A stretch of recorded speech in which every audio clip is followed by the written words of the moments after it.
Dito sa lugar na ito kung saan ay malapit na tayo sa tinatawag na Fire Prevention Month. Ito ay ang buwan ng Marso.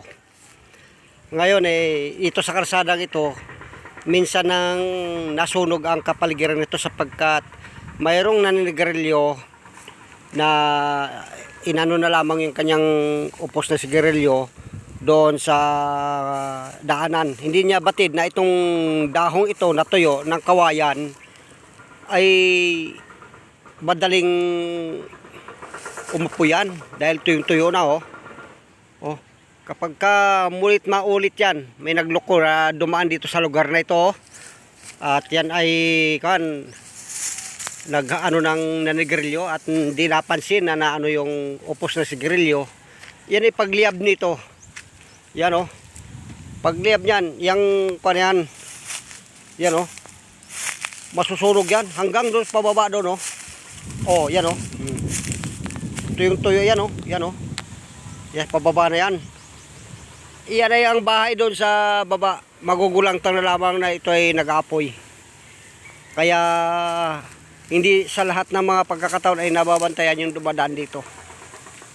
Sa katapatan na lang, wag lang sila magloko na maghahagis ng upos na sigarilyo. Kaya yung paninigarilyo, isa sa dahilan ay nasusunog ang isang lugar. Yan napakalawak po niyan. Yang ito dahil sa nalalapit na tayo pa lang ay Pebrero. Kalagitnaan ng buwan ng Pebrero.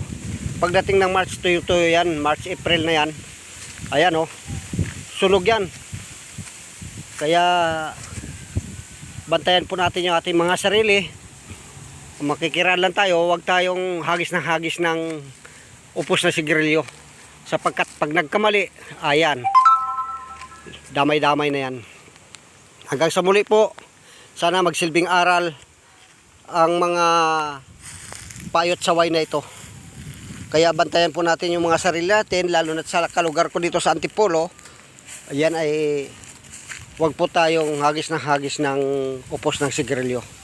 Hanggang sa muli po, good luck sa inyong sa ating pong lahat.